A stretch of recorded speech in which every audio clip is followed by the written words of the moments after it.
Hello, everyone, and welcome to episode 3, season 5 of the EUphoria podcast. We're available on all the same platforms. As always, if you want to see our lovely faces, you can check us out on YouTube. But don't worry, you'll still get all the same fantastic content on any audio-only platform. Or if you throw us on a second monitor, it is Drakos and Yamatocannon. And today we are here to talk all about rookies. And to do that, we've brought Peter Dun on to tell us all about his unique scouting process, his history in the scene, as well as the Mad Lions roster. But before we do any of that, Yamato, I want to talk about week 1 of the LEC, and I want to do it in a highly original, never thought of before, creative format called the good, the bad, and the ugly. So let's talk, what was the good, what was the bad, what was the ugly? And I'll open with what I thought was good, and that is Origin's start. They beat Fnatic. It was clean. It was controlled. What are your thoughts on OG, Yamato? Are you on the hype train like I am, or do you have some reservations? I was super much on the hype train, but I look back at their drafts and I think they severely outdrafted their enemies. And I think they had this slowness about them that was justified because of the draft, because they could. Like, the enemy couldn't scale. Like, there was a Swain in one game and then a Renekton Odam that was like... Yeah, the second Elise didn't get a dive off, it was like the game was just over. Yeah, for sure. So it's like I'm taking it with a grain of salt, but Destiny seemed all right. I think I was worried about him because the 4 others are a very known quantity, and Destiny seemed decent. So I think OG still will be a contender. Yeah. Do you want to jump in? I've got a list of good. I've got a list of bad. I've got an ugly. I know you jump to bad now? Yeah, well, I mean, do you have a good? A good? I agree with OG. I think Rogue was also good, honestly, for obvious reasons. And then Mad Lions, considering they played G2, also belongs in the good category. I think they showed some promising things that are very fixable. Like against G2, they were super far ahead, and then they kind of tossed it away because of the lack of discipline. But this is something we should expect from rookies after all. Now I want to shift it, because, see, the good is fun. But praise is easy. The flame is what I live for. As Reddit says, we're just here to create clickbait. So let's do it right. You know, that's all I'm saying. The bad, for me, before we get to teams or anything else, current meta. Those games were long, dude. Those games were... And I don't know what it is. I don't know if it's the changes to gold. I don't know if it's like double Rift Heralds or whatever. But the games are slow. And coming from 2019, where it was like 1 million kills a minute, everybody swapping everywhere, mirroring G2, and now it's pretty standard. And very slow. I think teams are... I think the biggest problem right now are that teams are weak. And we got to watch LCS, LEC, and I think overall, always in spring, teams start off slow. And usually it's like the Ornn comps that are winning or whatever. Even the Ornn, I was surprised when I looked up his win rate, is 28%. It's not good. It's not good. So even though I'm saying that, it's kind of not true. Yeah, like I remember the highlight of Ornn for the week was Odawamne solo killing. Yeah, but he lost. But then he lost. Yeah. That was the Ornn highlight, was a single solo kill in a positive CST. Yeah, so it's weird. The meta, I guess the jungle role is just kind of in a cocktail spot. And just in general, mid-game is usually accelerated by taking the enemy's jungle. Usually that's what the more powerful team is going to do. And that just is meaningless right now. So I think that's definitely a problem. All right, so I'm going to be honest. I normally love to give more time to this, but I'm excited to talk to Peter Dun. So I want to zoom through it. It's been waiting to talk to this guy for a while. So I want to hit the ugly. And we both know what the ugly is. Yeah, our prediction. We put the ugly in A tier, and that's why the ugly is here. And obviously, this is not a comment on anyone's appearance, simply the level of performance that we saw from none other than Schalke 04. Yeah, our tier list did a lot of things right. I don't feel bad about Fnatic and B2. Yeah. I only feel bad about it now because of how abysmal Schalke's first week was. That was, you want to talk about cocktail in the jungle, that was a cocktail on the Rift. A mess of a performance. This is how we predict now that they will never ever recover, and then they will. We will just jinx it all, you know? I don't think they will recover. It's just that their team is filled with one-trick ponies now, and they've revealed themselves to be one-trick ponies. Gilius on the Gragas, Odamna on the Ornn, bot lane. It's so weird because Forgiven showed us some new picks he didn't play in the past. And then he just chose picks that aren't the greatest right now. It's like he just chose, Senna, Aphelios, I don't like them. They're too OP. I need to stay humble. I'm going to pick some Varos, which is something I can't remember him playing in the past. Yeah. But it was always about like the most OPs. He just stayed away from that. Yeah, like, don't get me wrong, Xayah proved itself to be all right. Yeah, but yeah. also with Rakan, but that was with Nautilus or and, what? Yeah, and if you're a Schalke fan, you can say, hey, it was BM of Excel to pick 2 wind walls, essentially a Braum wall. And yeah, that was BM. That's unsportsmanlike conduct. But yeah, that was. I rewatched the games yesterday, specifically the Excel game with Ender, and that game was like. That game was just very much like these are 5 guys you pull from solo queue. They're all good mechanical players. They all have pretty solid game understanding, but there was no team cohesion. Yeah. Gilius had like an opportunity to start Dragon uncontested. The team at some point just decided, hey, we're going to do the Baron because they've been waiting around for too long. And look, they were winning fights. They had more members there. When they were together, they were together. But you just see there's like 20 CS lost here. There's like this guy kind of falling behind. There's like, what is this guy doing in a team fight? It was super messy this week from Schalke. It was rough to watch. Like Forgiven did fine. It was only he did terrible, but he didn't do anything spectacular. Fine. Abadage did all right. Odoamne kind of meant. I mean, like everybody was okay. Gilius was really the only one who was really down in the hole in that Elise game, but it just didn't work. Yeah, I just feel like they all have a small champion pool, and when you remove that out of the picture, I think there is no gain because the bot lane doesn't play the OP champions because that's what the meta is right now. I think especially with the generation rookies that came in last year, I think a lot of them used Akali as a crutch, and I think Abadage was one of them. And now when Akali has been permabanned and then 10.3, hopefully she gets deleted off the planet, then the true level of some of these mid laners will show. All right. Well, that's enough about Schalke and some of the old blood, the old rookies. And today, that's the good, bad, and the ugly as well. Today's all about rookies. Today's all about new blood. And for that, we need Peter Dun.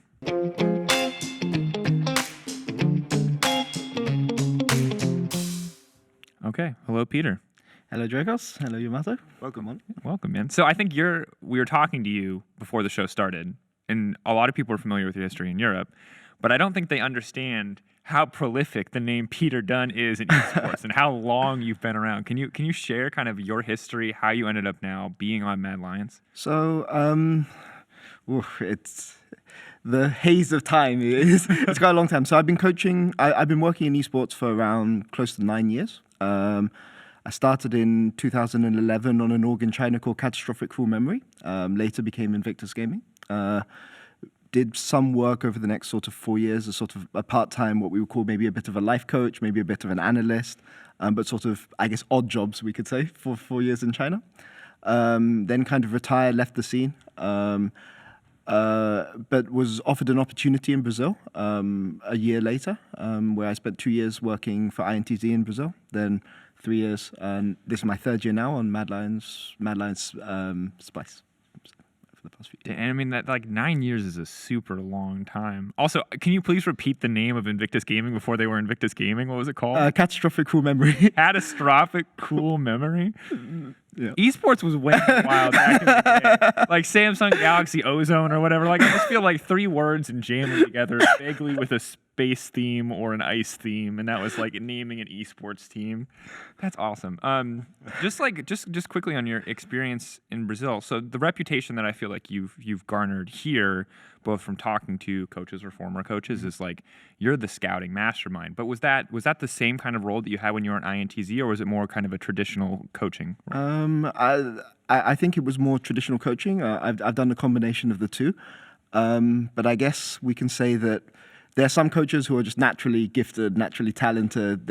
You explain something once and then they get it and they never have to research it again. And I think that one of the reasons, I don't come from a gaming background. I basically didn't play computer games until I was in my 20s. I come from a sports background, and I find that a lot of things to do with gaming are not things which naturally come easy to me. So I make up for it by doing a lot of preparation, a lot of scouting.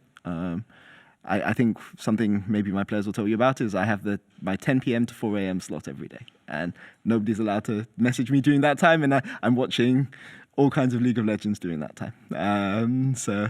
Dang, did you have a 10 p.m. to 4 a.m. slot last night before you then came on and recorded this show? A little bit. I allowed myself 3:30. So. Okay.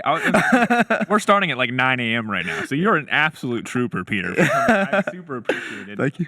Yamano, I'm curious from your perspective, because like I'm talking a lot about the coach perspective and about the people talking highly of Peter Dun. What was your read, not having worked with Peter before, on what Peter was doing, on what his kind of reputation was in the European scene? Honestly, I'm super picky as a guy with in terms of choosing who I want to work with. Peter Dun is someone that I always wanted to work with, because in the past, the coaching role, the head coach role, was like you have to cover as many bases as possible, and you just did everything, like nutritionist, psychologist, strategist, and all of it at once. Parent. And then you have to yes. And then you have to delegate, right? And in terms of strategic coach and strategic mind, always from what I heard about players, how I remember what Xerxes spoke about you, and also what I see in terms of your scouting ability, even when it comes to the Mad Lions roster. I know very little about some of the specific players, but I have so much trust in Peter Dun that I'm willing to call, Mad Lions a dark horse. So my impression is, super, super high of Peter Dun. Because I know some things that I can't disclose either. But Yeah. Good man. Skeletons in the closet. Skeleton. I mean, when you've been in esports for nine years, there are inevitably skeletons in the esports. Has not always been as professional as it is today. Questionable history we all have here.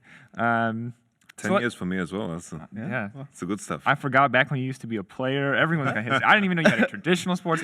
It's insane how people end up in this industry.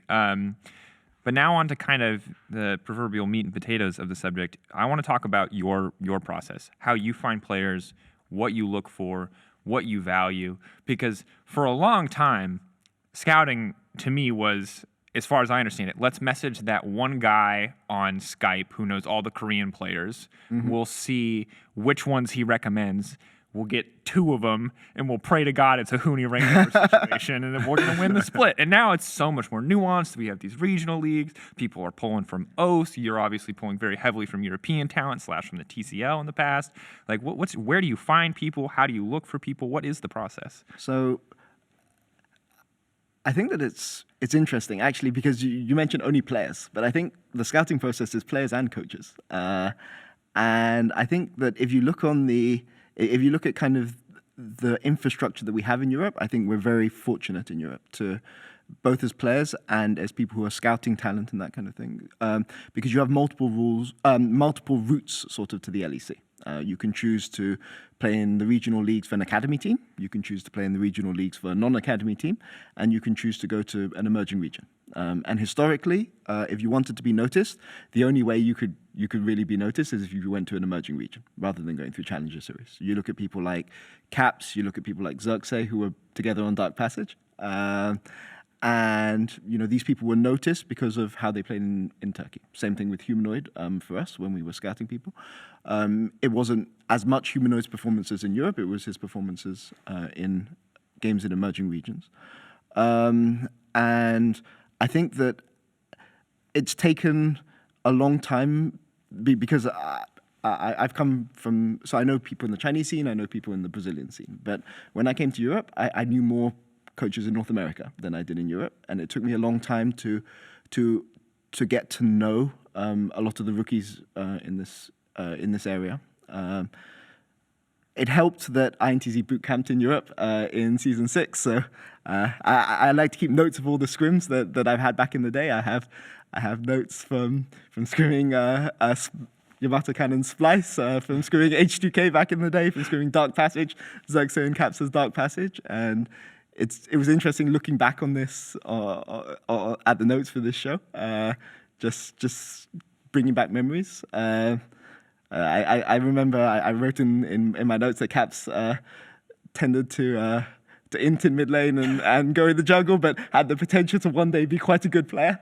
And look at that. He's still in sometimes in the mid lane, now more often than not in the top lane, and he has proven to be a great player. There it is. But it was always a case of watching players play individually, talking to players and staff that they've worked with in the past, and then, if possible, trying to look at their scrims or get in-client replays for their performances in regional leagues or in Turkey. Some regions in Europe, it's easy to get access to them. Some regions, it's not. So that's colored a little bit about where we could look for our options. It's worth saying as well that if you're a young player coming up, you have many opportunities, many routes to be noticed. But most coaches these days will talk to your past coaches. They'll talk to your past teammates. They'll talk to your past team owners. Sometimes it's not a good idea to burn bridges because there's definitely some people that have very mixed reviews. But yeah, there's often a lot of information out there for people who are keen to look for it. But I think when we're looking for players, I think my sort of philosophy for looking for players is I would rather have somebody who's sort of a specialist in specific areas rather than sort of somebody who's a general all-round player. I mean, I think the best example maybe I can give for this. I don't know if people will consider this trash. Let me think of 2 examples. I'm worried people might. You're trying to think if it's considered, if it's considered flame. Let me think of 2 players off the top of my head. Okay, somebody like Upset versus somebody like Kobe. Okay, so both of these players clearly right at the top of their craft in Europe. But I would always generally pick somebody like Kobe because Kobe had very, very clearly defined strengths. If you looked at Kobe on Splice, he always as an AD carry, he had a very effective what I call a switch mechanism. So he understood, okay, I need to play defensive in a team fight, but I know immediately when to go in, and he wouldn't waste half a second. Like you could click your finger immediately, and he would go in, and his team fighting was always excellent. Whereas you look at somebody like Upset, maybe you could argue better laning phase than Kobe, better. Sometimes better mid game in his rotations, but generally. To use an example, if you look at like an EA Sports game, like FIFA or something like this, if you had statistics, maybe you would say that Upset was an 8 in everything, and maybe Kobe was like a 10-10, 6-4-4. I mean, I'm sorry, I'm really sorry, Kobe. I hope you don't consider that an insult. He's gone now. You're saying he can't hurt you anymore. But I mean, obviously, Kobe was the centerpiece for 2 seasons worth of Splash. Yeah. And I find that with players that have these sort of innate talents and specialities, it's often you can get something from Kobe which maybe you can't get from anybody else in the West. And if somebody has very clearly defined strengths and weaknesses, you have more ability to help them improve on their weaknesses. Whereas sometimes the amount of work you have to do generally with a player to get from an 8 to a 9 is much more than from a 4 to a 5. And that's why generally I tend to value these people who have sort of specialization. Sometimes it works out great. I mean, Kobe has been one of the top players in the LEC for 2 years. Sometimes it doesn't. I mean, in the case of Kasing, Kasing was somebody who was almost MVP first team in spring 2018. The reason he didn't make first team is because I wasn't going to vote Hilesang that highly because it was his first split on Fnatic. He didn't actually play that well, and Kasing was like, "No, Peter, you've got to put this guy higher," and he ended up losing up by 1 point. So for people who don't know, you get 5 points for every first place, 3 points for second, and 1 point for third. And I was going to put him third, and Kasing said put him second, and it ended up that's why Hilesang was on the MVP first team. But it sometimes when you pick specialists, and Kasing was definitely an excellent Janna, an excellent Zillion, excellent defensive Thresh player rather than offensive Thresh player. Sometimes it can hurt you in meta shifts. And I think Kasing was. I mean, when the game was all 60 minutes, Gathering Storm, range supports, Kasing was undoubtedly one of the top supports in LEC. You can argue top, maybe you can argue one of the top. I still think Kasing is good enough to play in LEC, but he was definitely hurt by the meta shifts more than almost any player that I know. And obviously that affected Splice quite badly in the second half of 2018. I mean, that's excellent context to have, and that's something that I've never heard. Kasing, like, there's obviously a lot of memes around Kasing. It's like the limited champion pool. It was the more like mage supports, the Zillions, the Jannas of the world. But I never heard someone That was a game. I forgot that game did exist. Thank you for that one. I remember preparing against Kassing. It was always what I was viewing it as. He has a trinity of champions. Ban one and you break it all. And it was like Jana, Morgana, Trash. Okay, we ban Morgana, pick Alistar or something like this. Yeah, and and you figure something out. Or pick play. Trash away. And it was like, okay. I mean, We found access. He's a top 2 Janna in Europe, though. I mean, like, nobody would dispute that. Yeah. No, he's good. Yeah. I mean, and I haven't heard someone so succinctly describe kind of like what Kassing is about before. But I mean, this is like, I love the EA Sports analogy, or like they're looking for the 10s. It makes a ton of sense to me, especially as, I don't know if this is true to you, I don't know, is if you're ever trying to improve in anything, it's very easy to get to mediocre. It's very hard to get good, truly good at anything. I agree, yeah. But I would go even further to highlight that this characteristic usually that I look out for. I think the hardest thing to teach is like the innate ability to just be very mechanically expressive. Mm-hmm. And I think everything else is easier to kind of manifest in terms of words. Because usually if a player is mechanically poor, getting that person to the next level is always the most difficult part. Mm-hmm. That's what was so exciting for me when I first saw Jizuke, because I could clearly see that mechanically, everyone can agree that he is one of the best mid laners, but there's a lot of craziness involved. And if you manage to tone that down, eventually you'll have a high-level player. Same with Caps. Like when he came onto the scene, it was a lot of craziness, and I remember seeing that it was, there's an interview that people can dig up, which I got flamed for at the time, but I said, Caps is the best mid laner in Europe, and this was the time when Perks was playing. And you could just see the expression in terms of mechanics, how good it was. And now, after working in G2, it is very clear that Perks has kind of transferred this ability to work in the side lane. And I think those are more teachable things. So for sure, I agree with the notion, but I would focus in more on the mechanical part if I did scouting myself. And I agree with you. I mean, 1 year ago, Splice were looking at the options for mid lane, and there were a lot of promising young rookie mid laners coming up, and this was the principal reason why we went for Humanoid over some of the other options. I think Splice were in a position where we knew, when we're talking back, should we talk about Splice or Mad Lions?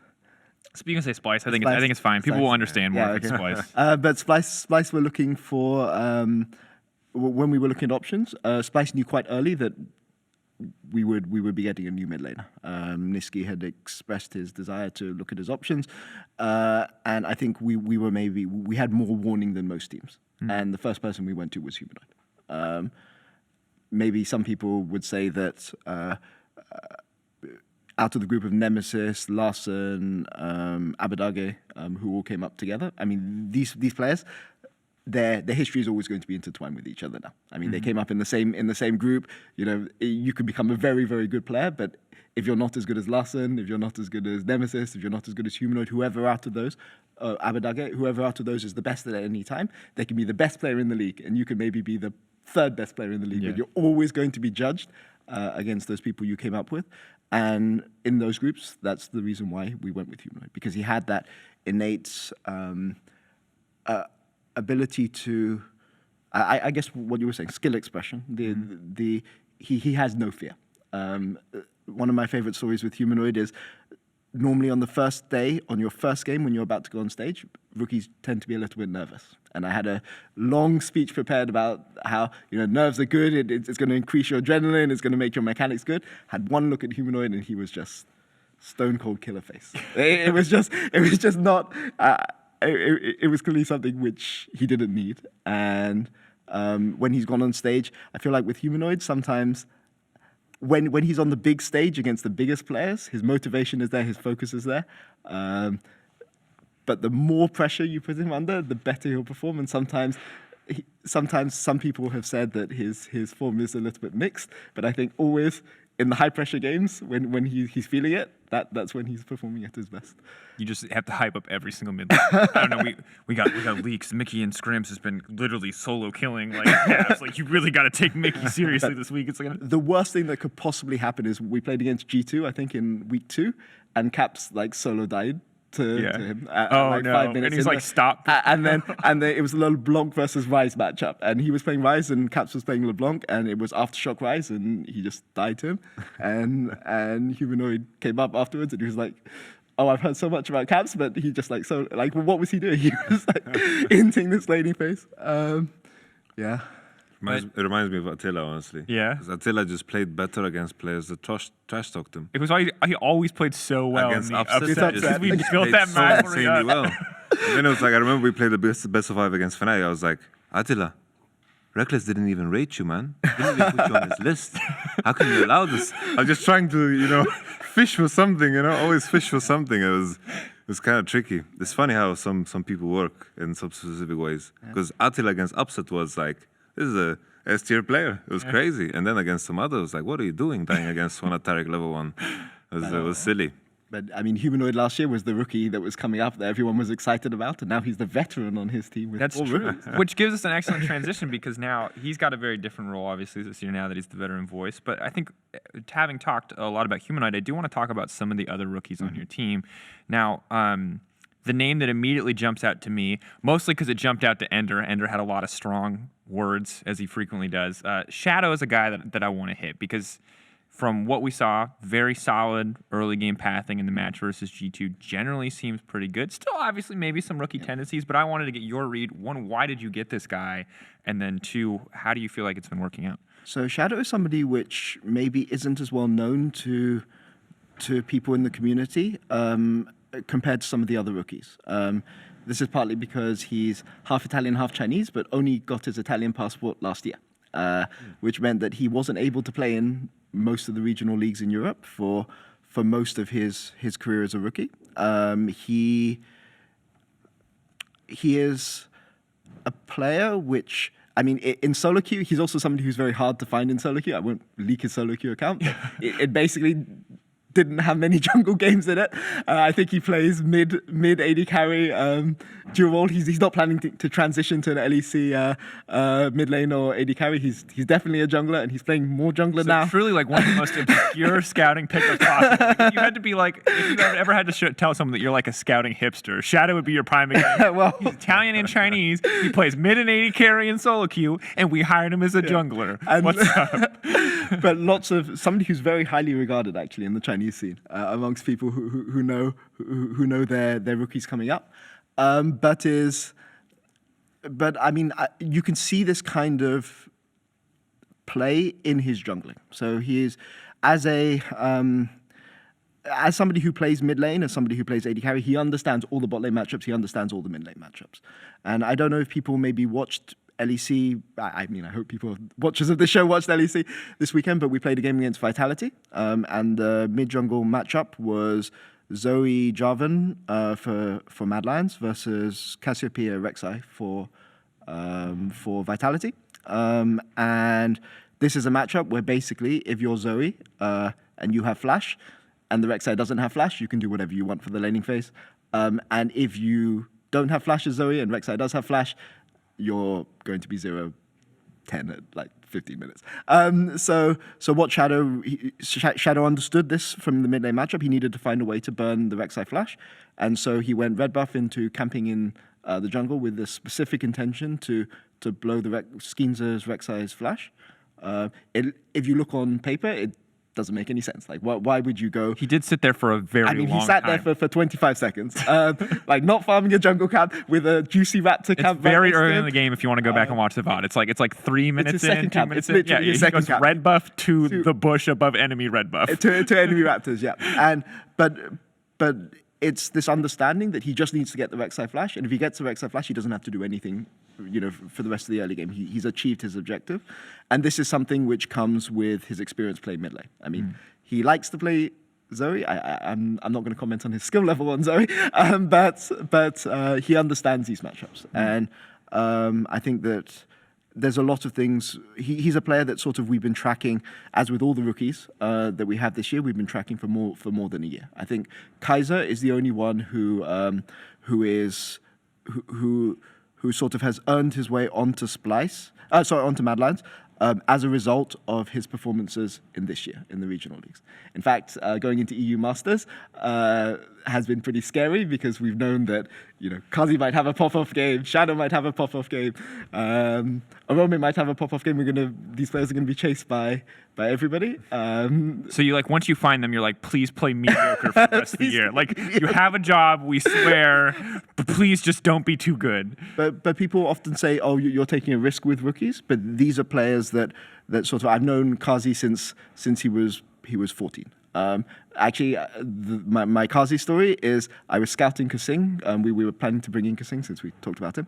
I was watching Kasing in solo queue, and he was playing Caitlyn Thresh against Lucian. I think it was Lucian Alistair. And Rough. Yeah. And basically, Alistair had roamed somewhere, and Lee Sin had come to gank. Double buff Lee Sin coming into your lane around 9 minutes. And what Kazi did was he predicted Kasing's flash flay to dash out of it, flashed forward over Lee Sin Q, managed to kill Lee Sin, got the red buff, killed Caitlyn, and then flashed under the tower to try to kill Kasing with his Lucian W. Yeah. Didn't have enough mana. The red buff, which was on Kasing, triggered the tower angering, and then he died. And he walked away out of the tower, and then Kasing used that gold to buy Moby boots and won the game. But I remember thinking, oh my God, what did I just see? Who is this player? Is this like Forgiven Smurf? Is this, because he wasn't really a very well-known player at the time. I didn't even know who he was. I didn't find out who he was until later. And so he's been somebody that we've been tracking for a very long time.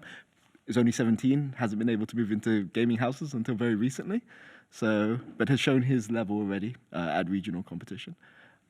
Honestly, this is just it's really exciting, and there's so much here that I think to kind of wrap this whole discussion up before we let you go, Peter, it's incredible to me how much of this is such a long-term process, and how much of this is, because when people tell me someone's a scouting master, I assume it's just you watch the solo queue VOD and you're like, oh, look at this guy, he's really smart, or oh, look at this guy, he's got great mechanics. I didn't really appreciate how much went into just checking references, a job interview, talking to every former player, every former coach who will talk to you, getting a read on even more a personality, a work ethic, all this stuff, and how much of it is built so far in advance. When you talk about you're looking for Kasing, you kind of found Karzi along the way, he came up again, you're like, I remember this is the Forgiven Smurf. It wasn't Forgiven at all. It's absolutely incredible to me. It's definitely interesting. I mean, one of the things, so just before we bring it to a close, just on the coaching side, one of the things which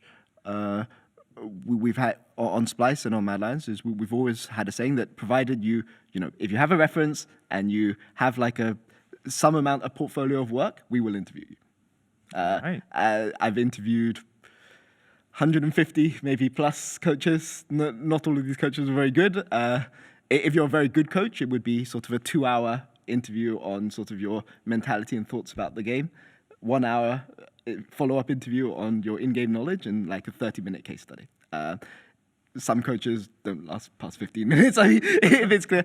But I think we're very lucky for somebody like me who really likes to do their scouting, that the way that Riot has their ERL set up in Europe gives you a lot of opportunity to get this information.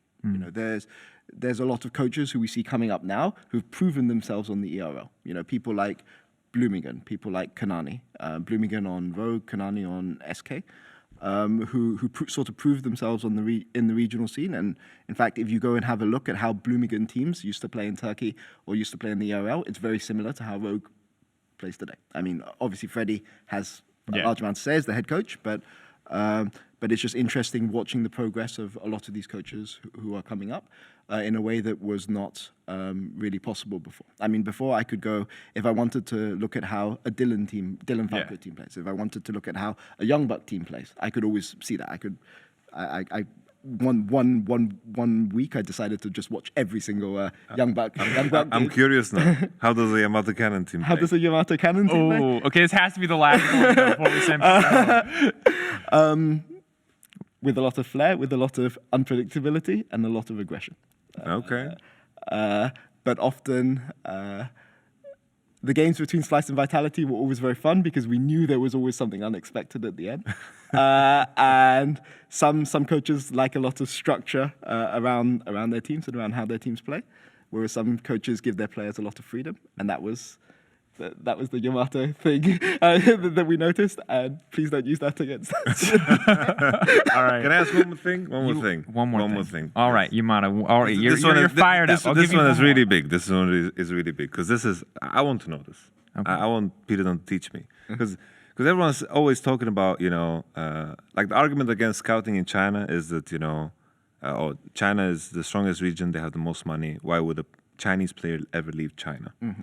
But there's this problem of not being able to view the solo queue, or sometimes I've found the websites, but they're quite terrible. The connection is horrible. What do you think about scouting Chinese players? Keep it we'll give it quick. Give us the TLDR because I know you and know your experience. You have. I know that there's I know you could go in for 20 minutes. Then let him talk about it. We can talk later. We can do a follow-up episode. But I don't know this answer. I know. He knows, but we got other stuff to do, my friend. The VODs are out there. The across the Great Firewall, and the quality isn't always the greatest. But I think that in China there's a lot of different servers. Historically, the place you would go for Chinese talent was the Ionia server. Back in the day, there were 27, but I assume there's got to be. I have no idea how many servers. There's more. There must be but you always you always used to go to Ionia or Korean ladder, but mainly Ionia for China. And they now have a special tournament server. You have to be Diamond 1 on a Diamond 2 on a different server, and most of the talent now is concentrated there for solo queue talent. So there you go. So, free information. Go to the secret server. All right, I love it, Peter. I just thank you again so much for talking to us. Obviously, shout out to Mad Lions. They've got an exciting schedule ahead of them. I'm curious to see how your rookies do. And if you are an aspiring coach or analyst with even a small resume of work, Peter Dun will give you a 15-minute to 2-hour interview. That's super cool. Once again, thanks for joining. After the break, we're going to be talking about the rookies currently in the LEC, not just the ones on Mad Lion, and coaching them, experiences coaching them, and how it's different from maybe coaching veteran players.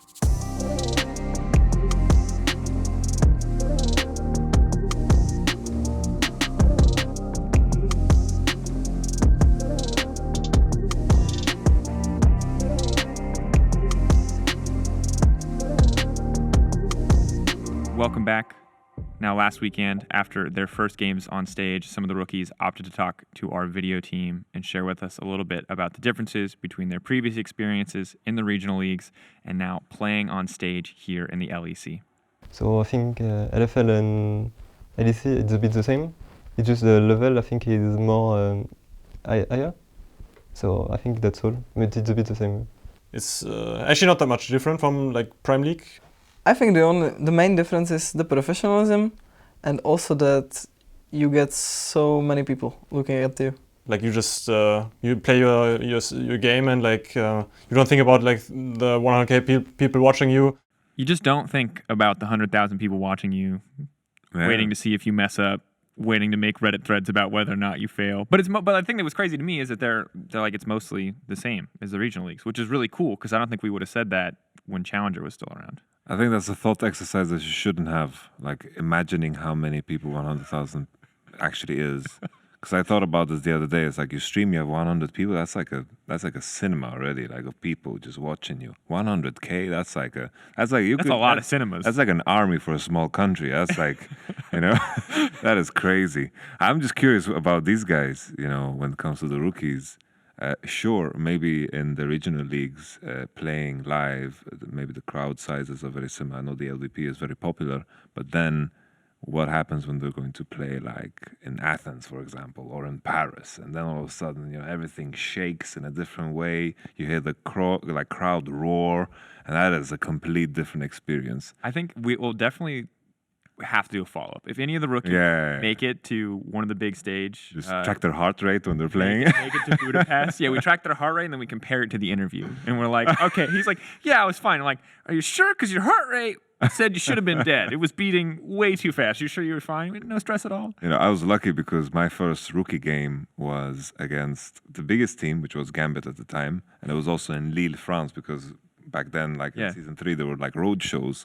and then it was like a wooden arena. So when the crowd was like they were like stomping, everything was like, it was like an earthquake. I was like, shit, should we evacuate the building? You know, it was horrible, and I was nervous as shit. So these guys definitely, if they are standing by the words, then good for them. I know. And that's what I like to hear. And good to hear constantly that the regional league thing is working. Peter Dun's talking about it makes it much easier to find talent, much more roads for talent to come up. Talent's a little bit more comfortable when they come on the stage. But that said, I want to think a little bit about the rookies that we saw play this week and about the teams. Obviously, we had a lot of opinions coming into the week. We did, good, bad, ugly. It was a decent amount of bad, was a decent amount of ugly last week, but there was also a lot of good. And some of that good was the rookies. Who stood out to you among the rookies? I think the easiest one to say is just Mad Lions as a whole. Because I think, especially in the G2 game, I think the weakest performer was indeed Humanoid on the Mordekaiser. So I looked back at that game, and there were times where he was getting caught. There was that big team fight that G2 like outplayed them and outmaneuvered them, but that was just Humanoid not pressing R, you know?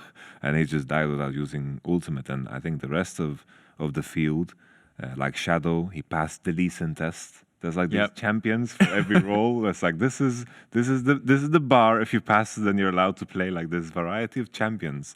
Like for support there's Thresh, or for jungle there's Lee Sin. So I think Shadow looked good on the Lee Sin. The second game, I liked what Peter Dun was talking about in terms of understanding, more than just his jungle position, because I think those are the best junglers. As ironic as it might seem, I think like if a mid laner became a jungler, that would be just next level, I mean, that's the Cadril story, right? And like I don't know how much I haven't heard. He's super good. He is super good. Haven't heard how much he takes that information with him, or if he just moves on. But I think that we've seen that good mid laners can be good anythings. Is my theory. And Cadril wasn't even a good mid laner. No, he was. His most famous moment was where he canceled his own Malzahar ult on that H2K game. I still remember that. That was against us, I think. It was the worst right click in the history of right clicks. He had the kill and he just canceled it. Yeah. Sorry, Cadril. You're a wonderful jungler. Yeah, he is. He really is. Not a rookie though, but so names that stood out to me outside of the Mad Lions is there's a lot of names that I think that I'm kind of waiting to see more from that I haven't really gotten a good sense of. Razork, Razor K, as I prefer to call him, but Razork. Obviously, Ronaldo is a guy that we really haven't seen yet, and the Misfits as a whole, I just feel like this is not rookies necessarily set up for success. They came in, they had a tough matchup. Dan being the kind of guy I expect to carry it, had kind of a meh performance. And if Mad Lions is an example of rookies done right, Misfits is an example where you're hoping that the sample size is too small and they're going to show you something else in the weeks to come. Yeah, but it's just so hard to imagine because it's such a tough process to make players stage ready. It's a tough thing to teach. And I don't know if the coaching staff is prepared to figure out something so complex. It can happen when the right things click. You look back at specific moments and maybe you can learn from the first week. Because the contrast is, of course, we're going to compare all of these rookies to Mad Lions that had a fantastic start. And when you take a personality like Karzi, he seems to be enjoying himself on stage. He seems to be having fun. He seems to be loose. And there's this freedom of expression. And that's the same vibe that I got off of Vitality when we sprung out on the scene with my guys, where we in the first game everyone was loose, everyone was happy, everyone was excited to play on the stage. And I think this is something that is a trait that is very valuable to have. And I think when it comes to Misfits, that EQ, the Javan Flash EQ, that set the tone for the whole weekend. It absolutely did. The flat. Now, to be fair, he did force flash out of Hansama. Yeah. Hansama panicked in flash. His head now. Hansama was convinced that he was going to land it, and then he didn't. He probably felt pretty dumb about it. But yeah, I clipped that out. It was funny until you appreciate that was a player's first time on stage. You're like, oh man, that sucks. That's going to stand with you. You're going to doubt every EQ for the next week of scrims. Yeah. And who else do we have? I mean, we got Comp. We got Skeens. I mean, you can call Seiken a rookie. Obviously not the intended starting mid laner, but I thought Seiken was actually...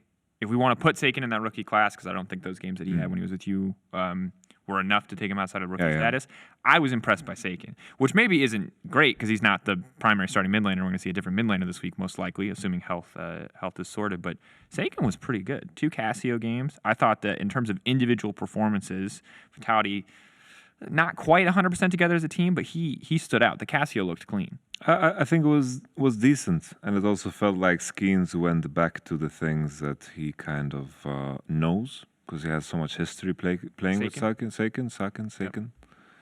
Honestly, I asked Saken both which one does he prefers, and he's just whatever. I was like, That's the worst. so I'm just mixing it up. That's the worst. They need, because if they don't have an opinion, are we just supposed to decide for them? So I don't. I just Mix it. You just go back and forth. But I agree with you. Saken, his performance, even when he played with us, was quite decent.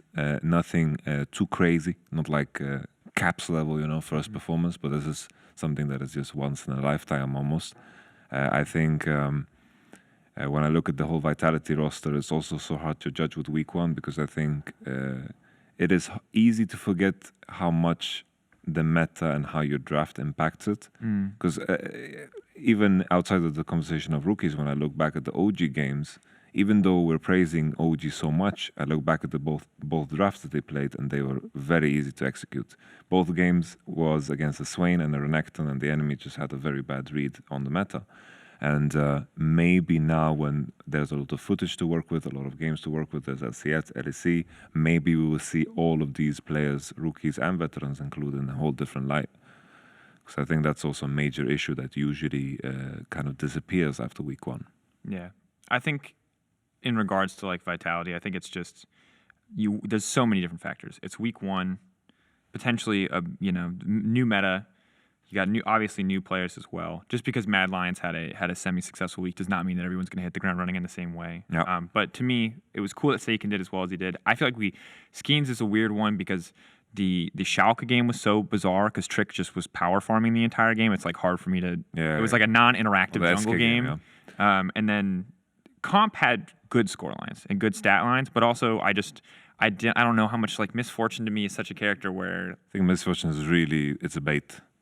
Big bait. It's potentially a bait in the context of the meta, and it's also just like I don't think like Comp played well, but unlike I'm just not used to watching Misfortune, I guess, so I don't know what good Misfortune play looks like as opposed to okay, you pushed your R and the Braum didn't block it, so good job, I guess. Like I think you auto attacked a few times in a fight, like it's for sure, it's much less clear to me. Because that's what I was referring to in terms of draft. Like, what can he really show to us in this game? Like, there was this, okay, they got a good base timer to use Misfortune move speed to come back into lane with 2 long swords, and then they did a silly base when they had Cloak of Agility. That's the only thing I can judge that was from. So random. That's like really strange. You couldn't wait for 75 more goals it and was- wait for a BF sword. You just It was strange. And then, like, what's it called?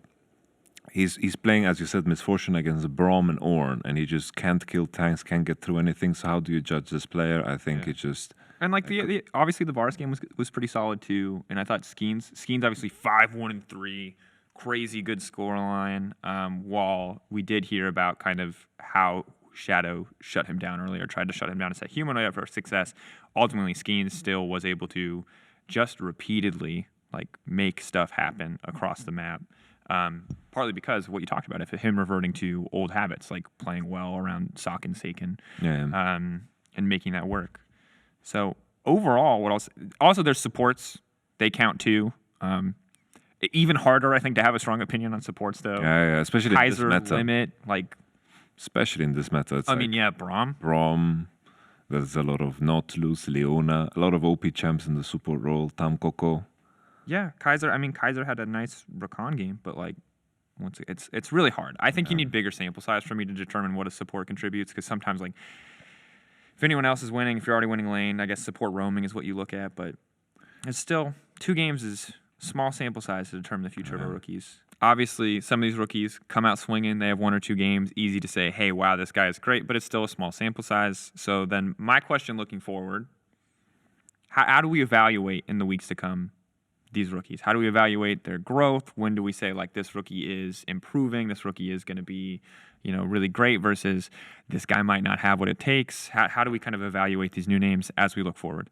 I think it's hard to set like rules for it, but I think a consensus would be within a year they need to prove something significant. Maybe even within a split, considering there's so many players waiting in line to prove themselves. And then Afterwards, there needs to be longevity, because I've seen a lot of players that have hung around maybe for one split and then Kind of burned out fast. you're kind of hoping that they reach that form again, and it just kind of never happens. And it is all about how you prepare players for that veteranship, because even though the skill and the talent part of it is very important, how you turn these players into professionals is also super important, because when you bring a rookie into your house, like into your gaming house, you have to understand the idea that you are taking most of the time you're taking them away from their family, unless they've played in like some other gaming house or something. Most of the time you're taking them from what they know, taking them away from love, from care, from all of these things that they are used to, and they need to become adults. And in these cases, they need to have a role model that they look up to, and you need to prepare them for professionalism. And I think this is what makes the coaching role even more responsible in esports than in other traditional sports, because, like, for example, I started playing football when I was like 4, and I had a coach. He told me to have fun. It wasn't that big of a deal. It wasn't a crazy thing, but the structure started from there, right? The idea of responsibility started from there, and you kind of grow within a system. And then in esports, you get thrown into something when you're 17, and then it's like you need to be ready to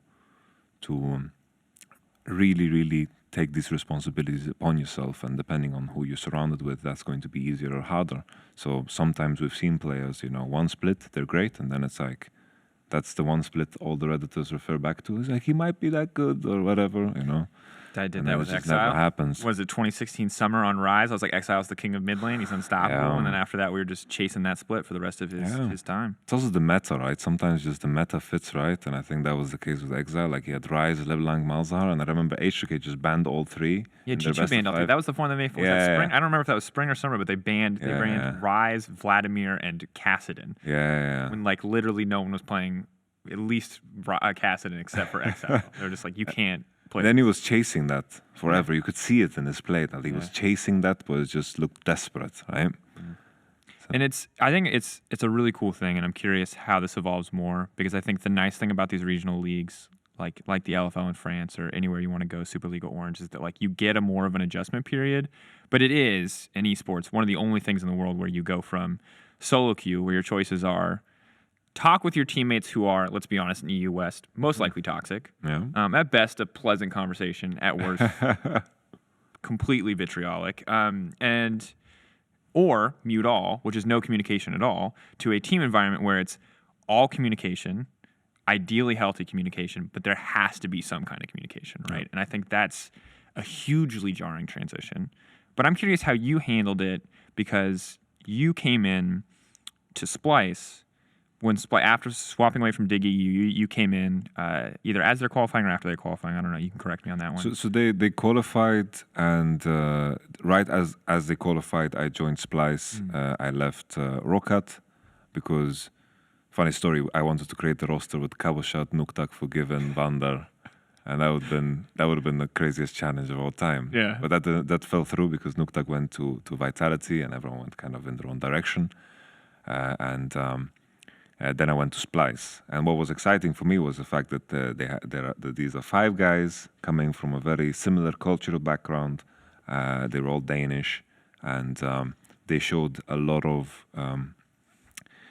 potential in what they showed during the Challenger series. And from speaking to everyone that has interacted with them in solo queue and that know them personally, because the Danish community is quite tight-knit. Yeah. They have this club tag that is like loyal is the club tag that is here in EU West. So it's kind of funny. I remember Sven was there, and like a lot of guys were there, and it was easy to kind of create an opinion about them. Yeah. And then from the get-go, usually the first split that I work is kind of the test split. I see who belongs here and who doesn't.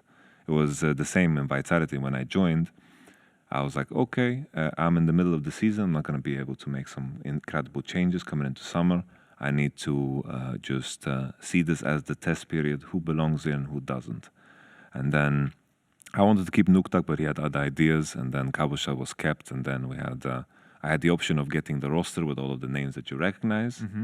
or the roster with the names that no one kind of recognized and we would rate it at the bottom. And I just felt like, if we're going to work another year here, we're going to try to strive for something higher than just, go playoffs and then we're happy, Yeah. It's boring to have the same players getting beaten by the same players over and over.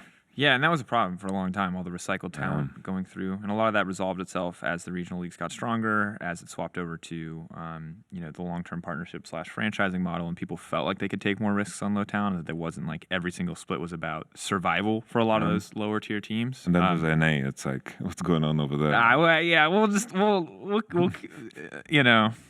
there's not a lot to say. Not a lot is going on over there. I think it's as much as I'm willing to say about that. But what I wanted to say is that like you are in a unique position where you've coached essentially an entire team of rookies. You've coached also in your time on Vitality, like essentially an entire team of veterans just about, and then back to kind of this mixed 50-50, obviously like Cabochard being this veteran voice and all new players, not all new players, but like a completely new bottom side of the map. So what are the big differences? You already mentioned, you want this positive role model so that when they come in so that they can like kind of get into this level of adulthood. But what are the biggest differences in your experience between coaching these big veteran names like Cabo versus young new players like Senkux or Kabe when they're first starting out, or Jizuke or Attila? I think, there are some veterans that stand the test of time.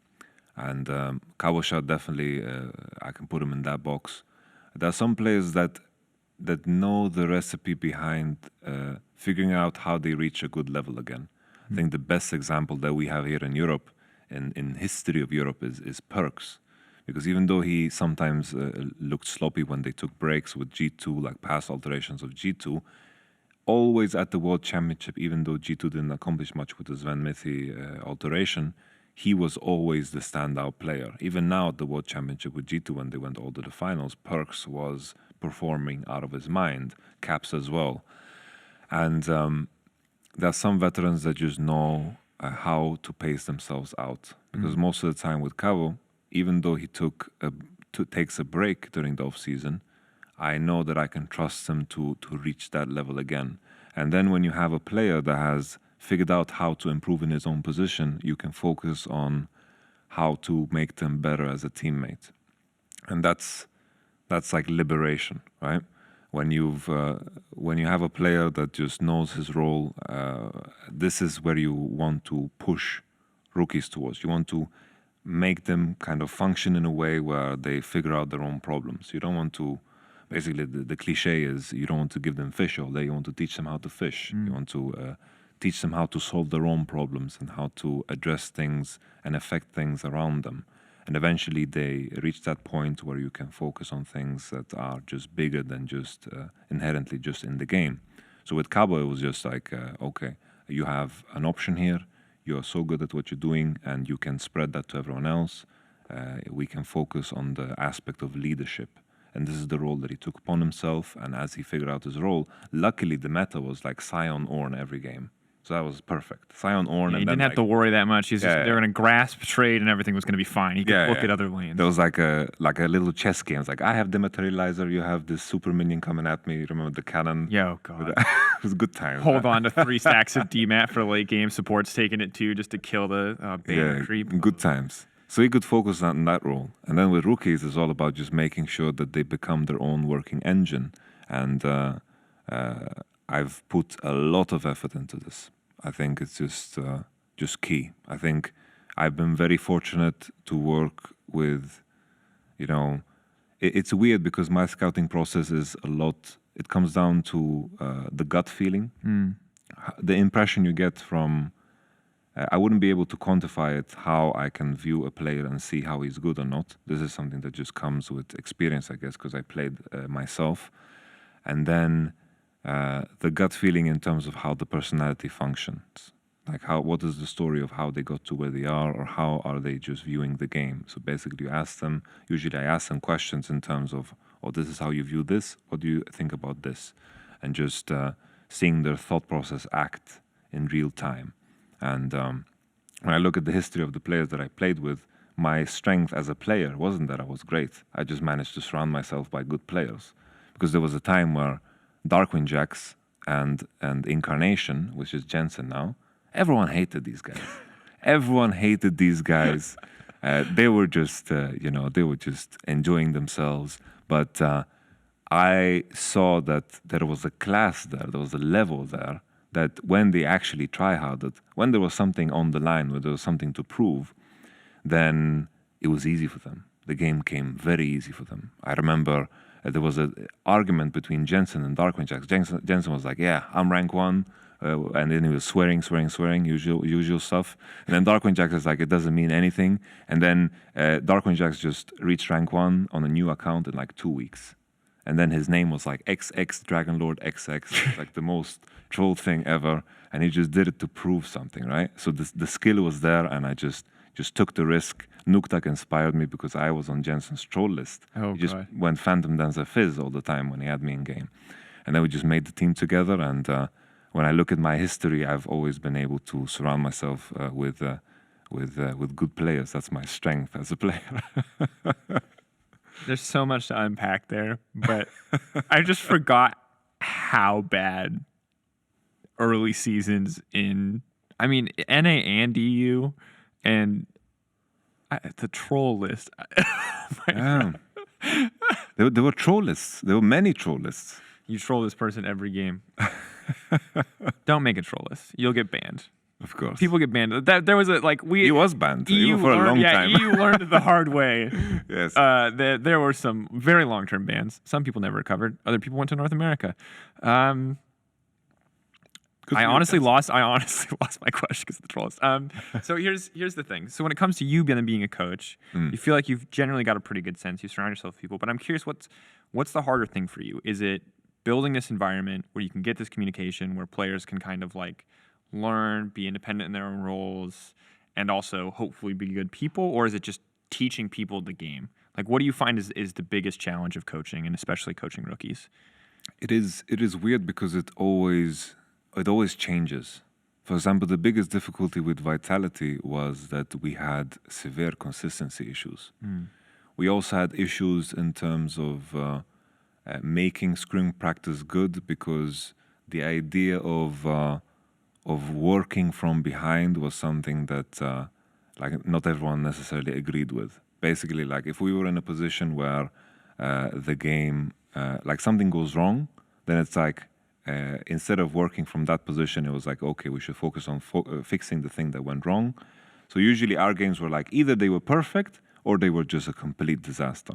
So if we had like a clear path to victory and everything kind of fell into place, we were playing Rise, Jace, diving, snowballing, then everything looked clean. But then if something went wrong and we were behind, all of a sudden it didn't work so well. And I think in terms of scrim practice, we got away with bad scrim practice for a very long time, because we figured out a way to still, when I was on stage, I was like, okay, results don't matter, the lessons are there, let's take it with us. But then eventually the scrim practice gets to you. So this is a different aspect, right, where the consistency was a problem. In Splice, our issue was more that we couldn't figure out how to do jungle mid communication and jungle bottom communication. And this is a completely different issue, right? But when it came to the concepts of consistency, working how to play the macro, or how to do the lane swaps, or how to play the map at a certain point, that came very, very easy. So we had to like create banded solutions for both things, because sometimes teams reach a certain ceiling in some aspects of the game, and in some others they don't. So with Vitality, it was a very explosive roster. The idea was from minute 1 to be in charge and then just go, because that worked for us. When in Splice, it was more about focusing on the scaling, stalling out the game, lane swapping, and getting out of the idea of figuring out early game and taking the responsibility of early game. So I think it's all about just, to answer your question, I think it always differs from situation to situation, player to player. It's just you have to understand your strengths and also your weaknesses. I mean, it's incredible to me, like how much. I've said that a million times, but it's incredible. Lots of things. I find the whole rookie process, the whole League of Legends behind the scenes thing, very, very crazy. Just because it's something that I don't see as a regular basis on a caster, and I feel like there's always something else that I learn every time I talk about this, and then I realize it's like a bunch of 18-year-olds for the first time learning, leaving their house. Incredibly talented players of the highest caliber that are like so good at League of Legends, but then also have to figure out how to be complete whole humans on top of this very complex thing of like identifying issues, of playing the game strategically. It's an incredible thing. That could be my word for the week. But the final, and I would argue most important thing, is not just how did the rookies get coached, how do we find the rookies? The question is, who's going to be the best rookie? And for that, we asked 3 players, the same 2 players we asked earlier, that is Carzzy, Kaiser, and Skeens, about the rookie of the split, who's going to get it, who's going to come out on top. And Yamato, after we listen to this, we're going to talk about who we think is going to be the rookie of the split based on almost no information of 2 games, because that's as much as anyone needs to make a solid prediction. So let's check it out. And compared to other rookies, I think I can be better than them. I think that if I keep on improving and I don't get depressed or something, I think I should get a rookie of the split. I think winning Rookie of the Split will be pretty unlikely. I think it takes like selling my soul or something, because I think like support is a pretty undervalued role, I would say. And so I think it's going to be like probably Carzzy or something. Well, I think I have high ceiling. I don't want to sound cocky, but I think I'm really good. I think I'm the best rookie. There it is. I love, there's so much that I love going on there. Kind of just like, I have to sell my soul. No one thinks supports are important. Skeens is like, ooh, am I better than Shadow? Very analytical approach. And Carzzy's like, I don't want to sound cocky, but unless I get really depressed, I'm going to be rookie of the split, no doubt. And then my question is, like, obviously Shadow doesn't sound like someone who we didn't get an interview. There's a lot of rookies on the table. Bold predictions, Yamato. So I'm going first? You can go first. I'm going first. I can't pick the same one as you, so this is the advantage of going first. Who's going to be rookie of the split? Oof. How does the voting go? Do we get to vote? We also get to vote, which is weird. Probably should have looked into that ahead of time. We're going to do it anyway. The sanctity of the rookie split vote. It's like I put 5 points on mine, you put 5 points on yours. Yeah, or maybe we just, neither of us can vote for either of the people that we voted for. What is on the line? All right. So as you know, we're big on bets here. Yeah. And we're big on high stakes. Also, as you know, as bets get more elaborate, they take more time to plan. Yes. So we're going to go with the first time ever, EUphoria, I owe you one. I like it. Okay, and we're going to see, it has to be ridiculous. It has to be over the top. Our producers confirmed that we're going to put some resource into this. It's going to be wild. It's going to be highly embarrassing. Scaring me, man. It has to be highly embarrassing. We don't know what it is yet. People can send in suggestions if they want. And if we're both wrong, we'll owe the world one. All the world won, and specifically our producer, John Deppa, who will decide what we're both going to do, and it will be his sole mission to embarrass us as much as humanly possible. Okay. I mean, that's usually what people want. It's not a good bet if you're having a good time. Okay. You need to be... Then I'm ready. I'm ready. Okay, who are you going to So you pick second, right? I pick second. I go with Shadow. I was going to pick Shadow. Okay. All right. I got some choices here. The other thing, too, is there's a psychology behind it, because the team has to also be decent. So which Mad Lions player? I'm going Carzzy. I'm going to say Carzzy, rookie of the split. 80 carries always win. No one cares about junglers. Jungle's a nerfed role, and that's where you went wrong. I don't care if Shadow's technically a better player or not. Wait, 10.3. They're going to buff jungle something. Yeah. All right. Carzzy versus Shadow. 2 Mad Lions players. Honestly, it feels fair. Yeah. I could vote Saken if I really wanted to just throw it all away. Mostly because he's not going to play. Great player, just mostly because he's most likely not going to play. But there it is. Carzzy versus Shaken. The final bet. One I owe you one for a dramatic, embarrassing, over-the-top experience. Thank you so much for joining us for this special episode about rookies. It's another week of the LEC tomorrow at 6 p.m. CET. Why did I have to read that? It's the same time every time. Nobody knows. But we're starting with OG versus Rogue. Absolute banger. 2 A-tier teams, as we call them. Take that with a grain of salt, because we also called Schalke an A-tier team. Whoops. But yeah, we'll see you guys on LEC and next week for another episode of EUphoria.